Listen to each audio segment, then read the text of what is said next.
요즘 우리는 뉴스의 홍수 속에서 살아갑니다. 정치, 경제, 사회, 문화 이런 것뿐만 아니라 다양한 분야에 있어서 그 상식이라든지 정보 이런 것들을 우리가 하루도 거르지 않고 우리의 눈과 귀에 이런 뉴스들이 전해집니다. 근데 예전에는 주로 신문이나 혹은 텔레비전이나 이런 거를 통해서 우리가 이런 뉴스나 정보들을 이렇게 접했는데 요즘은 다 스마트폰을 가지고 주로 유튜브를 통해서 많은 뉴스와 많은 정보들을 우리가 접하게 됩니다. 그런데 이렇게 많은 뉴스와 정보들 가운데에는 우리가 꼭 알아야 될 우리의 삶에 있어서 꼭 필요한 좋은 뉴스가 있는가 하면 그렇지 않은 뉴스도 상당히 많이 있습니다. 오히려 가짜 뉴스와 가짜 정보도 우리에게 굉장히 많이 전달이 됩니다. 그래서 우리에게 필요한 것은 뭐냐면 그런 것을 잘 분별할 수 있는 분별력이에요. 어떤 게 좋은 뉴스인가? 어떤 게 정확한 뉴스인가? 바른 뉴스인가? 이런 것들을 잘 분별할 수 있는 분별력이 우리에게 어느 때보다도 필요하다. 이렇게 생각이 듭니다. 그런데 우리가 어떤 뉴스나 정보나 상식이나 이런 거에 대해서 이게 정말 사실인가 또 이게 정말 바른 뉴스인가 이것을 분별하기 위해서는 무엇이 필요하냐면 이것이 사실에 근거한 뉴스인지 믿을 만한 것인지를 객관적인 자료나 객관적인 그런 증거가 분명히 있어야 된다는 거예요. 그리고 그것을 파악하기 위해서는 팩트 체크가 있어야 된다는 것이죠. 요즘도 이렇게 그 JTB 뉴스에서도 그런 코너가 있는지 모르겠지만 한동안 JTBC 뉴스에서는 어떤 거에 보면 팩트 체크라고 하는 그런 코너가 있어요. 그래서 어떤 한 뉴스에 대해서는 집중적으로 조금 더 그냥 정보만 전달하는 게 아니라 그게 진짜 사실인지를 팩트 체크를 해주는 그런 코너가 있었는데 그런 거는 참 좋았다 이런 생각이 듭니다. 제가 요즘 주일 아침마다 우리가 복음에 관한 말씀을 나누고 있는데요. 복음은 그야말로 기쁜 소식이죠. 좋은 소식입니다. 굿뉴스이죠. 그런데 우리가 복음이라고 이야기하는 이런 것들이 정말 우리에게 기쁨을 주는 그런 좋은 소식이 되기 위해서는 그것이 사실에 근거해야 한다는 것입니다. 적어도 우리가 복음이라고 이야기하는 게 지금 우리가 복음이 무엇인지에 대해서 지금 세 차례 제가 말씀을 드렸고 오늘 네 번째 시간인데 복음에 관한 것들을 제가 이야기할 때 그것이 정말 사실에 기초한 것인지 그리고 그것을 사실로 뒷받침할 만한 증거나 자료들이 충분히 있는 것인지 이런 것들을 우리가 팩트 체크를 해야 한다는 거예요. 오늘은 제가 복음은 부활에 관한 기쁜 소식이다 이런 제목을 가지고 말씀을 좀 나누려고 합니다. 복음은 부활에 관한 기쁜 소식이다. 우리가 복음을 이야기할 때 복음은 기쁜 소식이라고 했잖아요. 근데 우리가 교회에서 성경에서 이야기하는 기쁜 소식을 이야기할 때 부활을 빼놓고는 복음을 이야기할 수가 없습니다. 아마도 이 부활이 복음의 가장 핵심이 되는 이야기라고 저는 생각을 합니다. 왜 그런가 하면 우리가 아무리 예수를 믿고 나의 모든 죄가 예수 그리스도의 십자가의 보혈로 깨끗이 다 해결되었다, 용서되었다라고 하더라도 우리가 죄 용서받고 기쁨 가운데 이 세상을 살다가 죽음으로 끝난다면 내 인생의 모든 것이 죽음으로 끝난다면 그러면 그거는 복음이 될 수 없다. 저는 생각이 듭니다. 그건 참 온전한 복음이 될 수 없다라고 생각이 돼요. 왜냐하면 유통기간이 정해져 있기 때문에 내가 살아있는 동안에만 그런 것을 누리게 되는 것이기 때문에 그거는 온전한 기쁨이 될 수 없다. 그렇게 생각이 듭니다. 그러나 하나님이 당신의 아들 예수 그리스도를 통해서 우리에게 주신 이 복음은 유통기한이 정해져 있지 않습니다. 왜 그런가 하면 이것은 부활에 가는 것은 죽음을 넘어선, 죽음을 이겨낸 그런 이야기이기 때문에 그렇다는 것입니다. 그런데 문제는 뭐냐면 사람들이 이 부활에 관한 이야기를 사실로 믿지 않는다는 것입니다. 부활에 관한 기쁜 소식을 사람들이 사실로 받아들이지 않는다는 것입니다. 제가 여러분에게 질문을 드려볼게요. 여러분 생각해 보시고 여러분의 믿음을 한번 답변해 보시기 바랍니다. 여러분은 정말 부활을 믿으시나요? 여러분 대답해 보세요. 여러분 정말 부활을 믿으세요? 네. 진짜로 죽은 사람이 다시 살아난다라고 하는 여러분 그것을 여러분 정말 믿으시는지 모르겠습니다.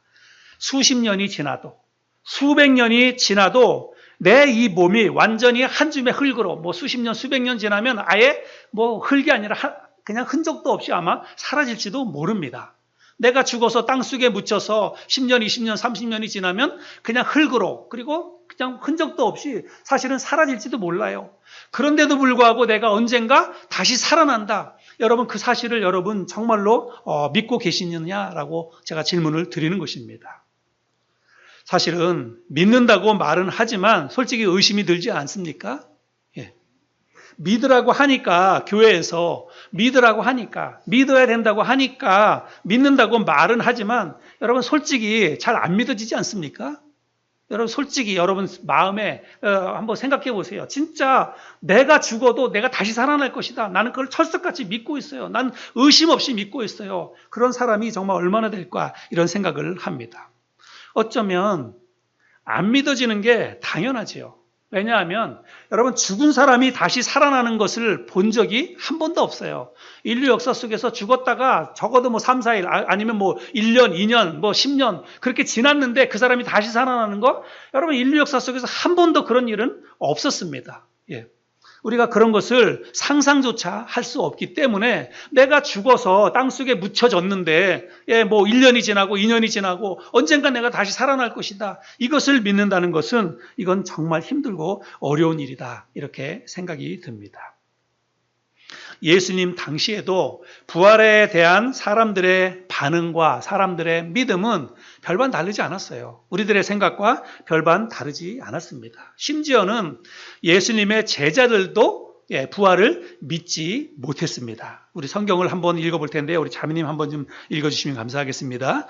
누가복음 24장 1절부터 12절까지에 있는 말씀인데요. 한번 여러분 읽으실 때 잘 들어보시기 바랍니다. 안식 후 첫날 새벽에 이 여자들이 그 준비한 향품을 가지고 무덤에 가서 돌이 무덤에서 풀려 옮겨진 것을 보고 들어가니 주 예수의 시체가 보이지 아니하더라. 이로 인하여 근심할 때에 문득 찬란한 옷을 입은 두 사람이 곁에 섰는지라. 여자들이 두려워 얼굴을 땅에 대니 두 사람이 이르되 어찌하여 살아있는 자를 죽은 자 가운데서 찾느냐. 여기 계시지 않고 살아나셨느니라. 갈릴리에 계실 때에 너희에게 어떻게 말씀하셨는지를 기억하라. 이르시기를 인자가 죄인의 손에 넘겨져 십자가에 못 박히고 제3일에 다시 살아나야 하리라 하셨느니라 한데 그들이 예수의 말씀을 기억하고 무덤에서 돌아가 이 모든 것을 11사도와 다른 모든 이에게 알리니 이 여자들은 막달라 마리아와 요한나와 야고보의 모친 마리아라. 또 그들과 함께 한 다른 여자들도 이것을 사도들에게 알리니라. 사도들은 그들의 말이 허탄한 듯이 들려 믿지 아니하나 베드로는 일어나 무덤에 달려가서 구부려 들여다보니 세마포만 보이는지라. 그 된 일을 놀랍게 여기며 집으로 돌아가니라. 네, 이거는 우리 성경에 기록된 예수님이 부활하셨을 때 가장 먼저 예수님이 부활하셨던 그 무덤에 갔던 그 여인들이 제자들에게 달려와서 예수님이 부활하셨다는 소식을 전했던 바로 그 이야기입니다. 근데 여인들이 빈 무덤을 보고 와서 제자들에게 깜짝 놀라서 달려와가지고 허겁지겁 와서 제자들에게 예수님이 부활하셨다. 그 이야기를 천사의 이야기를 전했어요. 그랬을 때 11절의 말씀에 보니까 제자들이 그 이야기를 어떻게 들었다고요? 허탄한 듯이 들려 믿지 아니하니 이렇게 얘기했어요. 허탄한 듯이 들렸다 이렇게 얘기하고 있습니다. 이 말을 공동 번역 성경에서는 뭐라고 번역하냐면 부질없는 헛소리려니 하고 믿지 아니하였다. 공동 번역에서는 그렇게 번역하고 있고요. 표준 새번역 성경에서는 어처구니 없는 말로 들렸으므로 믿지 아니하였다. 이렇게 번역하고 있습니다. 예, 예수님이 돌아가셨어요. 그리고 무덤에서 장사 지냈습니다. 그것을 제자들이 다 봤어요. 그리고 이미 3일이라고 하는 시간이 지났습니다. 그런데 다시 살아났다고요? 그러니까 어떻게 믿을 수가 있겠어요? 그러니까 그냥 어처구니 없는 말이다. 예? 그렇게 제자들이 들었다는 것입니다. 그만큼 부활에 관한 이야기는 사실은 믿기가 어려운 이야기입니다. 예수님 당시에 유대 사회의 이 실세는 바리새인들과 사두개인이었습니다. 그 가운데 사두개인이라고 하는 사람들이 있는데 요즘 우리가 아침마다 묵상하는 말씀이 사도행전인데 사도행전에 보면 이제 그런 이야기들이 나오잖아요. 이 사두개인이라고 하는 사람들은 어떤 사람이냐면 다윗과 솔로몬 시대에 대제사장, 영적인 지도자였던 대제사장이 누구였냐면 사독이었습니다. 사독. 그러니까 사독이라고 하는 사람의 그 후손들이 누구냐면 신약시대의 사두개인들이에요. 그러니까 그 사두개인들은 자기의 조상들이 구약시대의 대제사장입니다. 그 대제사장 가문의 후손들이에요. 그러니까 사실은 그들은 영적으로 얼마나 믿음이 있는 그런 가문입니까? 예. 그런데 오늘날로 보자면 뭐 목사의 후손, 목사의 집안, 뭐 아니면 뭐 장로 대대로 뭐 장로의 집안이라든지 그 정도 된다고 보시면 됩니다. 그런데 그 후손들이 신약 시대에 보면 이 사두개인들이요 예수님의 부활을 믿지 않았다는 것을 알 수 있습니다. 사도행전 23장 8절 말씀을 볼까요? 같이 읽어보겠습니다. 시작. 이는 사두개인은 부활도 없고 천사도 없고 영도 없다 하고 바리새인은 다 있다 함이라. 여기서 보니까 사두개인은 그렇게 사독의 후손이었던 그런 대제사장 가문의 후손들이었지만 그들도 역시 부활이 없다 이렇게 믿고 있었다는 거예요. 예수님의 제자들이나 그 당시에 이 사람들도 부활에 대해서 이 정도였으니까 오늘날 우리들에게 부활에 관한 이야기는 사실은 현실성이 많이 떨어지는 믿기 참 힘든 그런 이야기다. 그렇게 생각하지 않을 수가 없습니다. 하지만 그 당시에 모든 사람들이 다 예수님의 부활에 관한 이야기를 그저 허탄한 이야기로 어처구니 없는 이야기로 그렇게 들었던 것은 아닙니다. 사도 바울과 예수님의 제자들이 가서 부활하신 주님을 가서 복음을 전하잖아요. 부활의 주님을 증거하잖아요. 그 이야기를 들었을 때 모든 사람들이 다 그게 허무맹랑한 이야기라고 그렇게 듣지 않았다는 거예요. 그 중에는 잘 새겨듣고 그거를 믿었던 사람들도 있습니다. 사도 바울이 1, 2, 3차 선교여행을 다니는데 2차 선교여행을 가서 어디를 가냐면 고린도와 아테네 지방을 갑니다. 근데 아테네 지역에 가가지고 사도 바울이 예수 그리스도가 죽은 지 3일 만에 부활했다고 하는 그 이야기를 전했을 때 그 이야기를 듣고 받아들였던 그런 사람들이 있다는 것을 우리가 알 수 있습니다. 사도행전 17장 말씀을 볼까요? 17장 32절부터 34절인데 그들이 죽은 자의 부활을 듣고 어떤 사람은 조롱도 하고 어떤 사람은 이 일에 대하여 내 말을 다시 듣겠다 하니 지금 사도 바울이 가서 복음을 전했을 때 그러는 거예요. 이에 바울이 그들 가운데서 떠나매 몇 사람이 그를 가까이 하여 믿으니 그 중에는 아레오바고 관리 디오니시오와 다마리라 하는 여자와 또 다른 사도들도 있었더라. 그러니까 모든 사람들이 허탄하게 다 허무맹랑한 이야기로 듣지 않았다는 거예요. 어떤 사람들은 자기가 직접 보지 않았지만 바울의 말을 듣고 그 사실을 믿었다는 것입니다. 진짜로 예수 그리스도를 믿었다 이렇게 이야기를 하고 있습니다. 또 아까도 얘기했지만 사두개인들은 부활을 믿지 않았지만 그 당시에 이스라엘 백성들, 이스라엘 사회에서의 영적인 그 리더 그룹 두 그룹이 그 가운데 하나는 뭐냐면 바리새인이잖아요. 그런데 이 바리새인들은 또 부활을 믿었다는 것입니다. 아까도 읽었는데 한 번 더 볼까요? 사도행전 23장 8절에 보면 이는 사두개인은 부활도 없고 천사도 없고 영도 없다 하고 바리새인은 다 있다 합니다. 바리새인들은 다 저 사실을 믿었다는 것입니다. 부활도. 그런데 여러분 만약에 부활이 사실이라면 정말 이것은 틀림없이 인류 역사상 여러분 가장 충격적이고 가장 놀라운 엄청난 기쁜 소식일 것입니다. 왜 그래요? 죽은 사람이 다시 살아난다는 소식이니까 여러분 이보다 더 충격적이고 이보다 더 엄청난 소식이 사실은 어디 있습니까? 죽은 사람이 다시 살아난다고 하는 그 이야기보다 사실은 더 기쁜 그런 소식이 과연 어디 있겠습니까? 언제 죽었는지도 모르는 사람, 어떻게 죽었는지도 모르는 사람, 어디에 묻혔는지도 모르는 그런 사람이 그런 것과 상관없이 언젠가 다시 살아난다면 그것도 또다시 그냥 일시적으로 잠깐 반짝 살아났다가 죽는 게 아니라 한번 살아나면 그 다음에는 영원히 죽지 않는 그런 새로운 몸으로 다시 살아난다면 여러분 이것보다 더 엄청난 소식이 어디 있습니까? 이거는 그야말로 뉴스 가운데 그야말로 빅뉴스지요. 가장 최고의 뉴스라고 생각할 수 있습니다. 이러한 부활이 우리에게 복음이 되기 위해서는 정말로 사실로 이것이 입증이 되어야 한다는 것입니다. 그래야만 우리가 믿을 수 있어요. 성경에 기록된 예수 그리스도의 이 부활이 우리에게 이게 정말 사실로 믿어져야 돼요. 근데 그걸 우리가 사실로 믿으려면 뭐 믿을 만한 객관적인 증거가 있어야 되잖아요. 증거 자료가 있어야 우리가 믿는 거 아니겠습니까? 그래서 우리가 성경을 통해서 예수님의 이 부활이 정말 사실이었는지를 우리가 팩트 체크를 좀 해봐야 한다는 것입니다. 어떠한 한 사건이 일어나면 뭐 교통사고가 됐든지 뭐가 됐든지 어떠한 한 사건이 일어나면 그 사건의 진위를 파악하는 데 있어서 가장 중요한 것은 뭘까요? 어떤 사건이 하나가 일어났으면 그 사건이 사실인지 아닌지를 우리가 확인을 하려면 가장 중요한 중요한 것이 있다면 여러분 그게 뭘까요? 목격자를 찾는 거예요. 목격자. 증인을 찾거나 또 증거를 찾는 것입니다. 우리가 길거리 다니다 보면 그래서 현수막을 가끔 보잖아요. 그렇죠? 현수막을 보죠. 그림을 한번 보여줘 볼까요? 목격자를 찾습니다. 이런 현수막을 봅니다. 또 보여줄까요? 뭐 수도 없이 많습니다. 목격자를 찾습니다라고 하는 이런 현수막을 봅니다. 오늘날 같으면 예수님의 부활을 우리가 생각할 때 오늘날 같으면 뭐 CCTV도 있을 것이고 블랙박스도 있을 것이고 그런 걸 보면 뭐 너무나 정확하지요. 그런데 예수님 당시에는 그런 게 없어요. 제가 이 말씀을 준비하다가 예수님 당시에 그 CCTV 하나만 있었다면 예수님의 무덤을 비치고 있는 그 CCTV 하나만 있었다면 제가 오늘 이렇게 힘들게 설교하지 않아도 되는데 우리 교회에 뭐 빈자리가 이게 뭐 차고도 넘칠 텐데 이런 생각이 들었어요.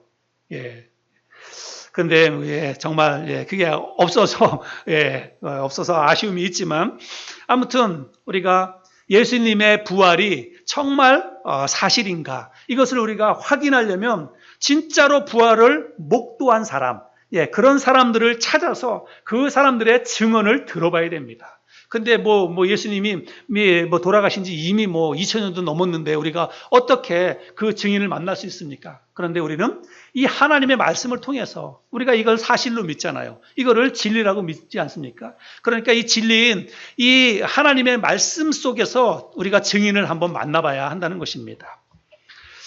그런데 그야말로 아이러니컬하게도 예수님의 이 부활을 목도했던 많은 사람들이 있지만 예수님의 그 부활을 직접 보고 경험했던 그런 사람들 가운데서 어쩌면 그 가장 예수님의 이 부활을 믿지 못했던 사람이 누구냐면 도마예요. 도마.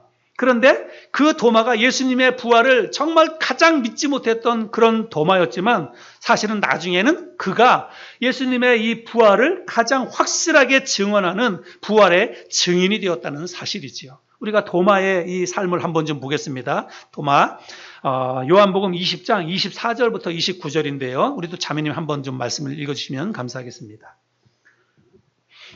12 제자 중에 하나로서 디두모라 불리는 도마는 예수께서 오셨을 때에 함께 있지 아니한지라.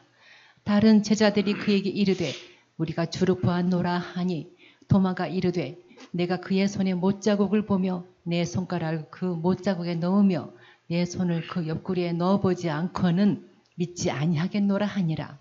여드레를 지나서 제자들이 다시 집안에 있을 때에 도마도 함께 있고 문들이 닫혔는데 예수께서 오사 가운데 서서 이르시되 너희에게 평강이 있을지어다 하시고 도마에게 이르시되 네 손가락을 이리 내밀어 내 손을 보고 네 손을 내밀어 내 옆구리에 넣어보라 그리하여 믿음 없는 자가 되지 말고 믿는 자가 되라. 도마가 대답하여 이르되 나의 주님이시여 나의 하나님이시니이다. 예수께서 이르시되 너는 나를 본 고로 믿느냐 보지 못하고 믿는 자들은 복되도다 하시니라. 아멘. 네, 우리가 아는 내용이에요. 예수님이 처음에 부활했을 때 제자들이 모여있는 곳에 갔었습니다. 근데 그때 도마가 그 자리에 없었어요. 여러분 중요한 자리에는 항상 있어야 됩니다. 예배 잘 드리세요. 주일날. 어느 주일날 우리 주님이 재림하실지 모릅니다. 내가 그 한 주 빠졌는데 그때 딱 예수님이 오실 수도 있어요.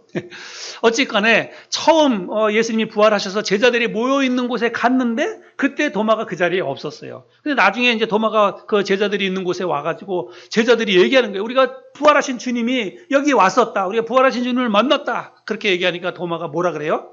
그런 일이 어떻게 있느냐고.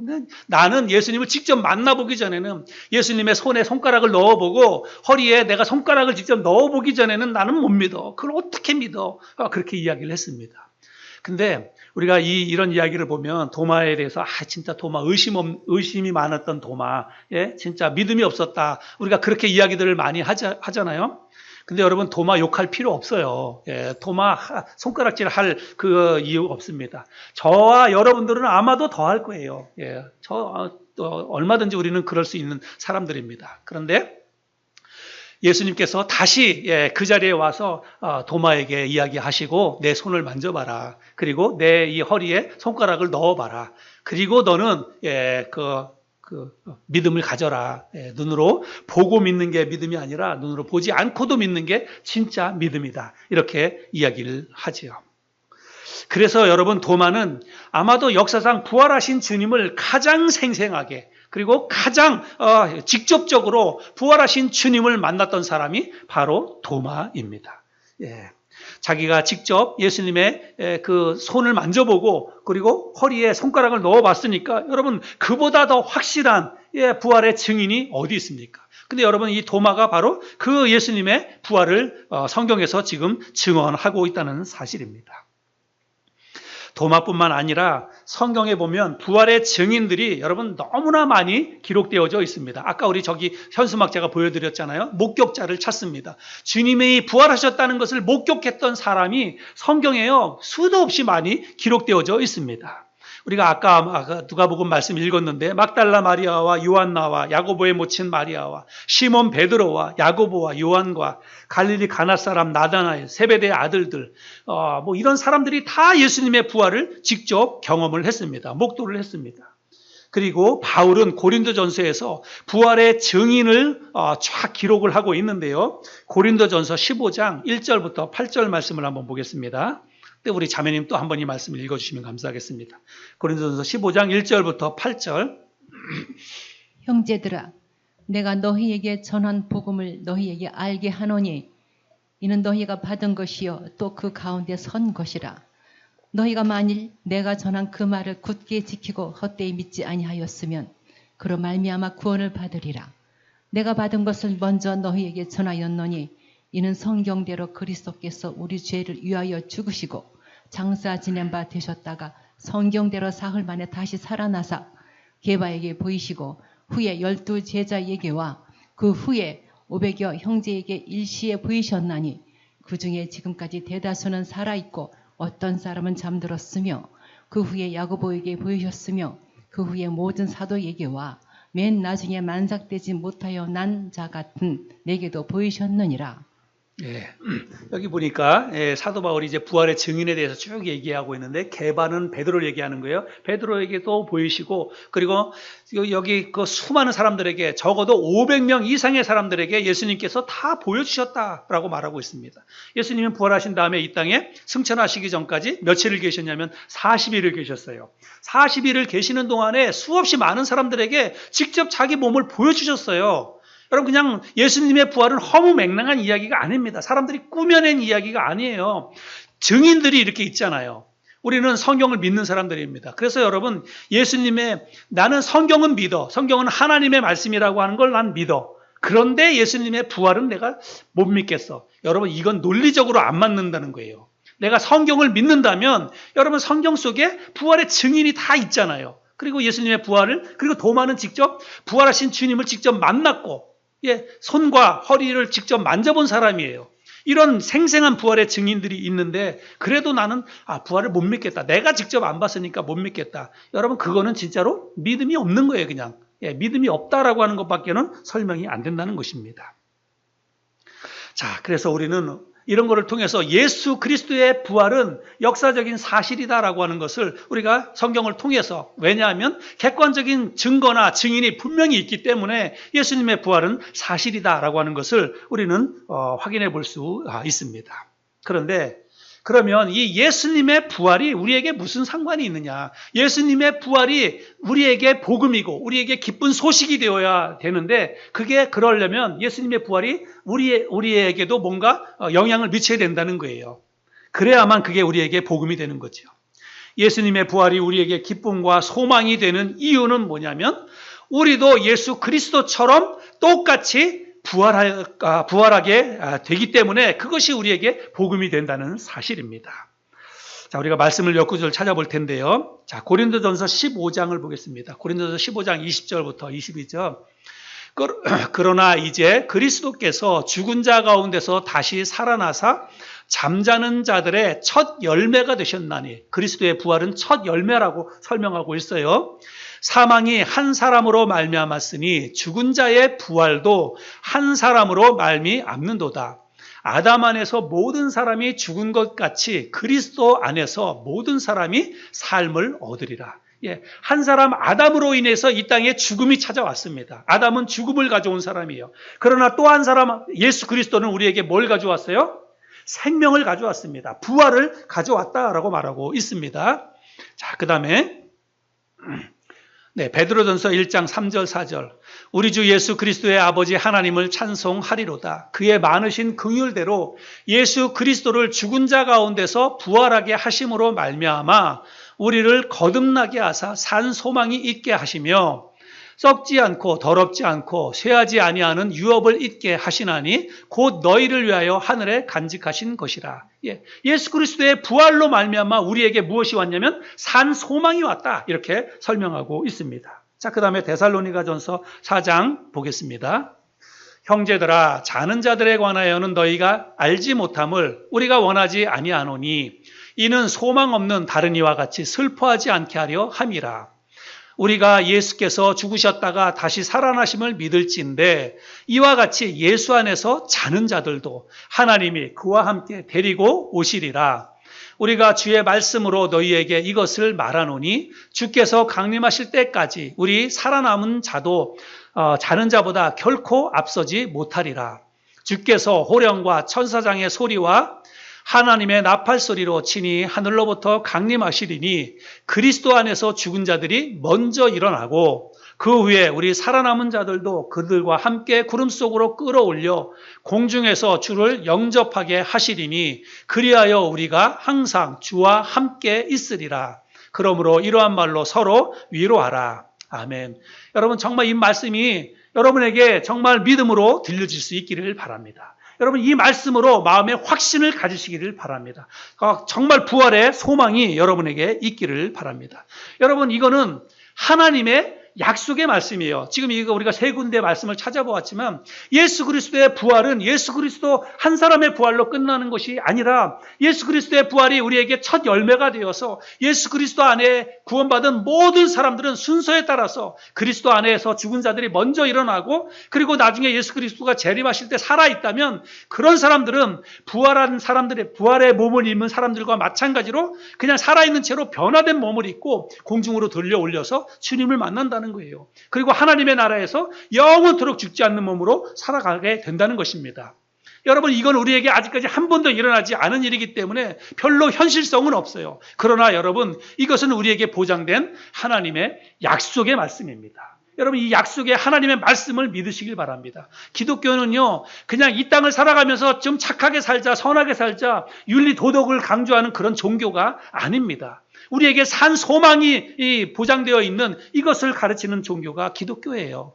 우리는 죽어도 죽음으로 끝나는 것이 아니라 우리는 다시 부활의 몸을 입고 하나님의 나라에서 하나님과 영원토록 살 것이 보장되어 있는 그런 사람들입니다.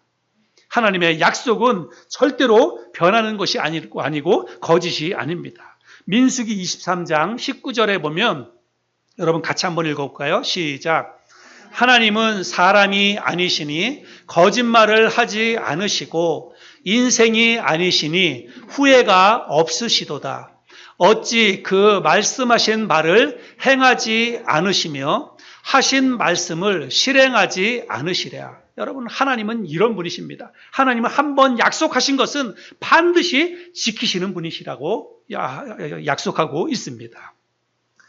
사람들이 그럼에도 불구하고 부활을 쉽게 믿지 못하는 것은 한 번도 우리가 이런 일을 경험해 보지 못했기 때문입니다. 그래서 사람들이 너무나 궁금해하는 거예요. 여러분도 궁금해하지 않습니까? 우리가 부활을 한다고 하는데 내가 죽어서 땅속에 묻혀서 내 몸이 다 흙으로 돼버리면 부활할 때 도대체 어떤 몸으로 부활할 것인가? 어린아이 상태로 죽으면 그냥 어린아이 상태로 부활하는 것이고, 내가 늙어서 그냥 늙은 몸으로 죽으면 그냥 늙은 그 몸으로 부활하는 것인가? 내가 이 땅을 살아가는 동안에 어떤 신체적으로 조금 결함이 있었다면 그런 신체적인 결함을 가진 상태로 부활하는 것인가? 만약에 그렇다면 부활 안 할 것 같아요. 부활 안 하고 싶은 생각이 들 것 같아요. 그죠? 예, 내가 뭔가 조금 결함이 있었다면 그런 몸으로 부활한다면 그냥 땅속에 있는 게 낫겠다. 솔직히 그런 생각이 듭니다. 그런데 도대체 그러면 부활을 한다고 하는데 어떤 몸으로 부활할까? 그게 궁금하잖아요. 예, 그리고 그것에 대해서 성경에서 또 이렇게 어떻게 이야기하는지 참 이게 궁금합니다. 그래서 사람들이 이제 이런 것 때문에 이제 어떤 궁금증이 해결이 안 되니까 이 부활에 대해서 의심을 하기도 하고 그러는 것 같아요. 근데 여러분, 성경에서 명확히 우리가 어떤 몸으로 부활하는지 성경에서 명확히 설명을 해주고 있어요. 여러분, 성경을 잘 보시면 우리가 어떤 몸으로 부활하게 될 건지를 우리가 이해할 수 있습니다. 자, 볼게요. 고린도전서 15장에 있는데 한번 보겠습니다. 누가 묻기를 죽은 자, 누가 물어요? 우리가 묻는 거지. 예, 우리가 묻는 거예요. 우리가 항상 궁금해 하잖아요. 누가 묻기를 죽은 자들이 어떻게 다시 살아나며 어떠한 몸으로 오느냐 하리니, 어리석은 자요, 내가 뿌리는 씨가 죽지 아니하면 살아나지 못하겠고, 또 내가 뿌리는 것은 장래의 형체를 뿌리는 것이 아니요 다만 밀이나 다른 것의 알맹이 뿐이로되. 자, 여기까지 제가 한번 설명해 볼게요.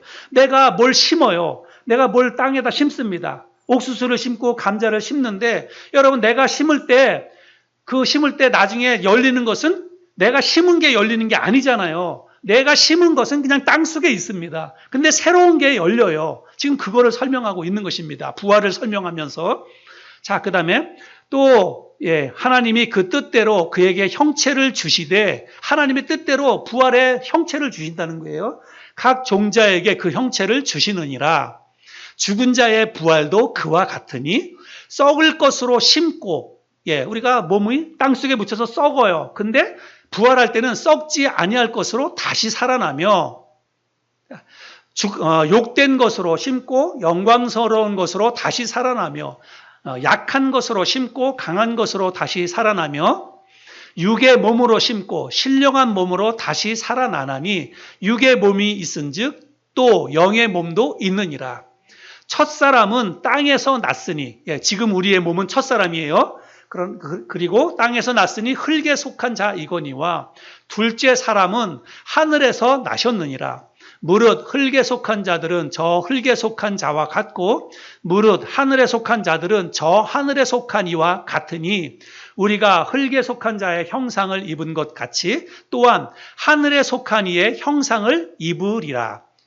보라, 내가 너희에게 비밀을 말하노니 우리가 다 잠잘 것이 아니오 마지막 나팔에 순식간에 호련히 다 변화되리니, 나팔 소리가 나매 죽은 자들이 썩지 아니할 것으로 다시 살아나고 우리도 변화되리라. 이 썩을 것이 반드시 썩지 아니할 것을 입겠고 이 죽을 것이 죽지 아니함을 입으리로다.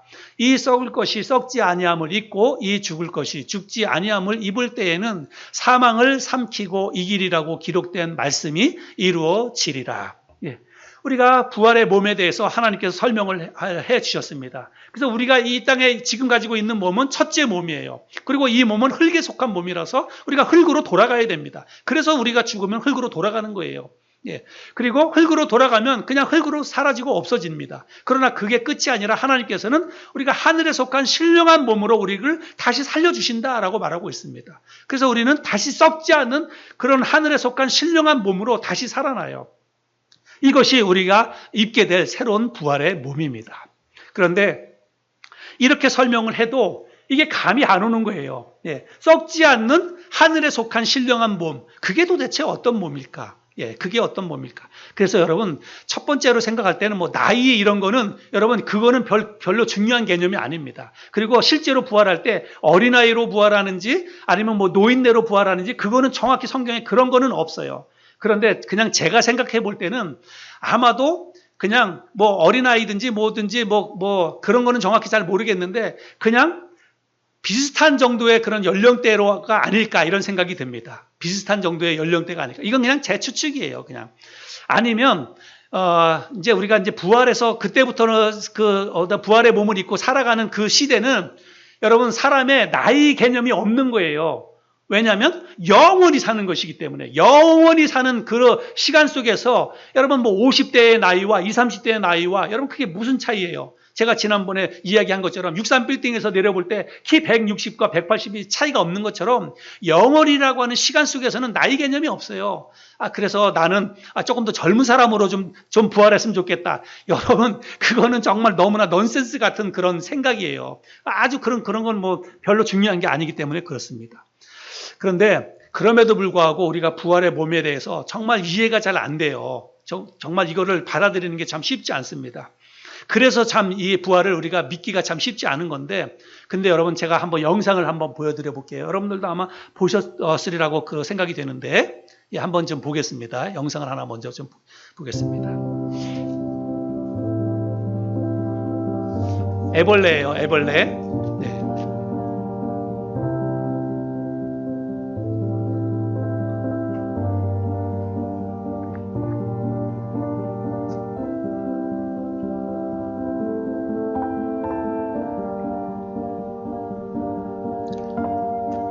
분명히 저거는 땅에 속해서 기어다니는 애벌레예요. 그죠?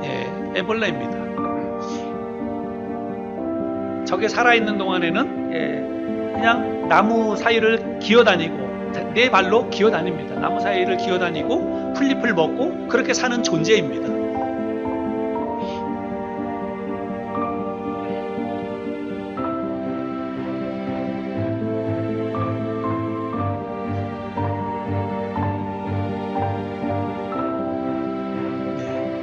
이건 이제 시간을 빨리빨리 돌려서 이 영상을 이제 만든 거예요. 제작을 한 거겠죠.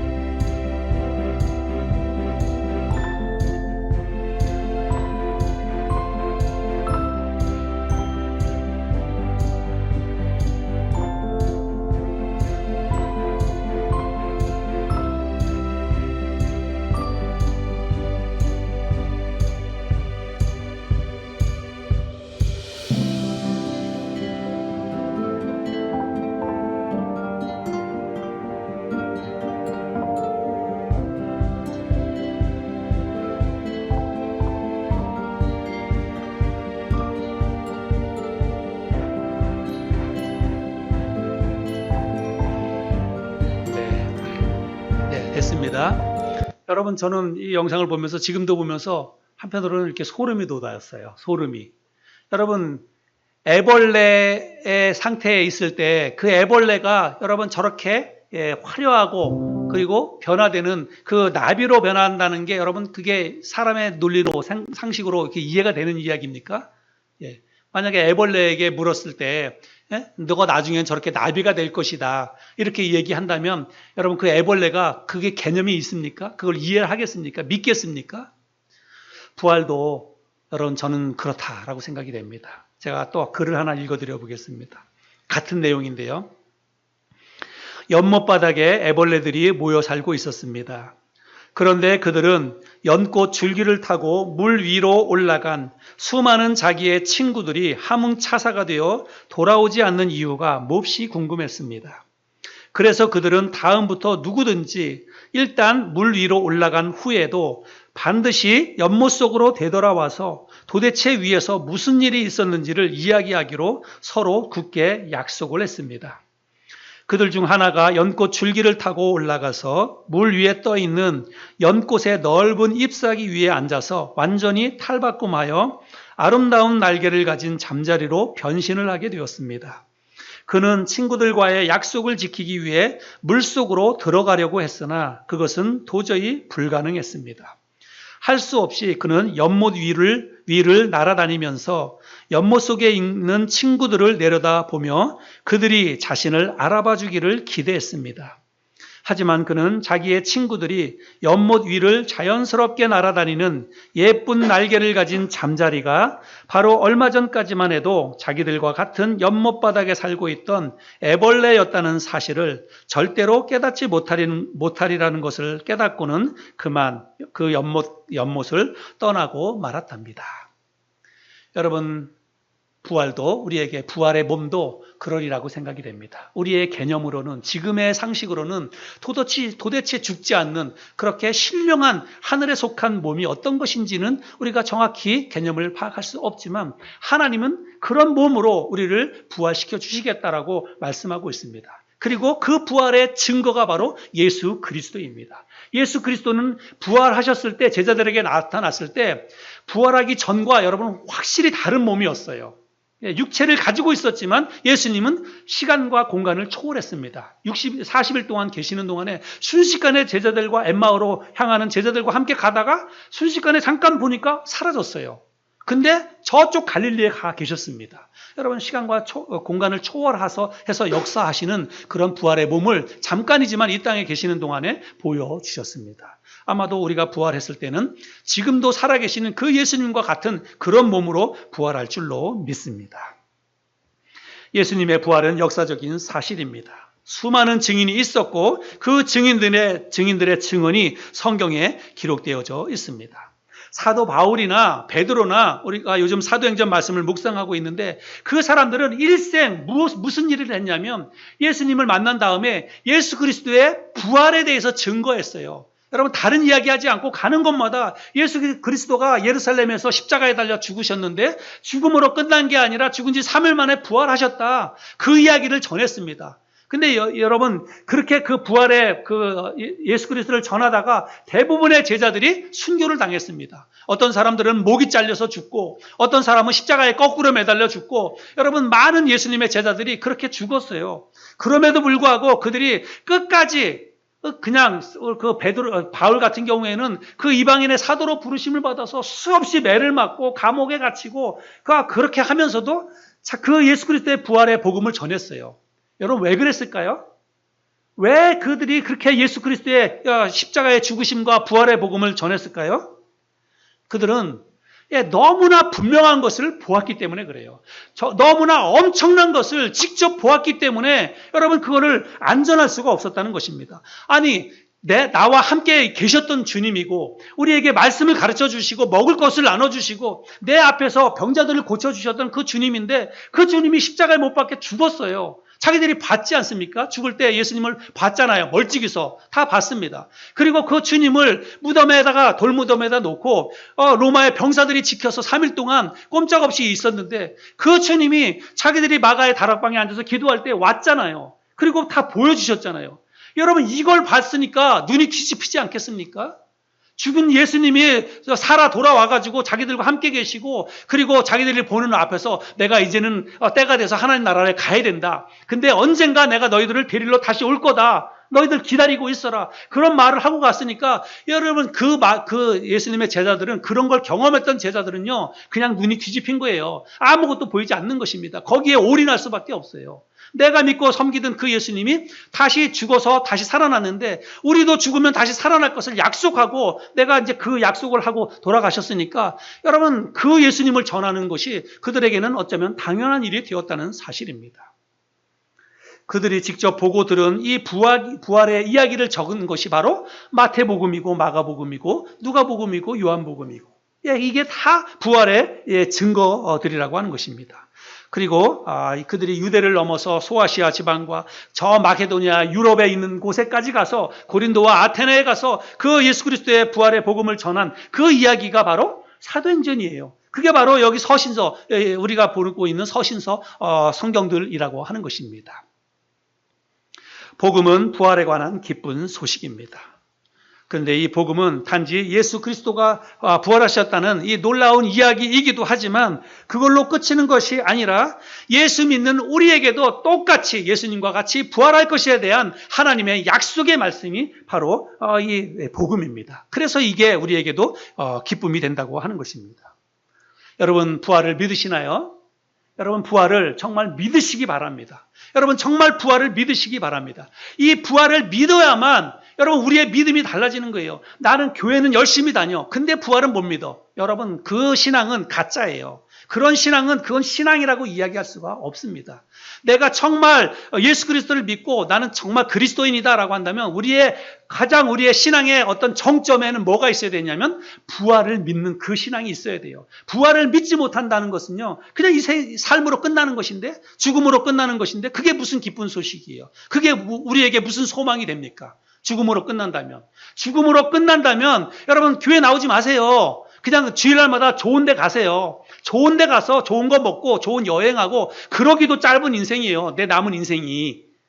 예, 근데 우리는 그렇게 하지 않아야 될 이유가 뭐냐면 우리는 죽음으로 끝나는 것이 아니라 우리 인생이 부활이 우리에게 약속이 되어 있기 때문에 그게 우리의 믿음이기 때문에 우리는 오늘도 이렇게 나와서 하나님을 예배하는 것입니다. 믿음은 바라는 것들의 실상이요 보지 못하는 것들의 증거다. 성경에서 말하고 있지요. 이 말이 무슨 말이냐면 내가 믿고 바라면 그게 우리에게 실상이 된다는 거예요. 이 말이. 내가 믿고 바라는 것이 나에게 현실적으로 그대로 이루어진다. 이게 바로 믿음이라는 거예요. 우리가 그런 믿음을 가지고 이 세상에 신앙생활을 하고 남은 인생을 우리가 그렇게 살아야 한다는 것입니다. 여러분 부활에 대한 이 소망을 확실히 마음속에 붙잡기를 바랍니다. 부활에 대한 이 소망을 붙잡고 살아야 여러분 죽음에 대한 두려움과 또 어떤 걱정과 염려도 우리가 사라지는 것이고 이 땅을 살아가는 동안에 내가 부활에 대한 소망만 있으면요. 다른 것들은 사실은 별로 큰 걱정거리가 없어요. 우리가 인간관계 속에서 부딪히는 여러 가지 문제라든지 아니면 뭐 돈 걱정, 건강 걱정 이런 모든 것도 사실은 부활에 대한 소망 하나만 붙잡으면 우리가 웬만한 건 다 이겨낼 수 있어요. 웬만한 건 다 기쁨으로 변화가 될 수 있습니다. 죽음으로 끝나는 게 아니라 나는 영원히 죽지 않는 새로운 몸으로 살아나는데 여러분 그것만큼 확실한 보장이 어디 있습니까? 보험도 그런 보험은 없는 거예요. 세상에서 그거를 보장해주는 보험 없잖아요. 여러분 부활에 대한 확실한 소망을 가지고 하루하루를 정말 더 기쁘게, 더 즐겁게, 더 감사하게 살아갈 수 있는 저와 여러분 모두가 될 수 있기를 바랍니다.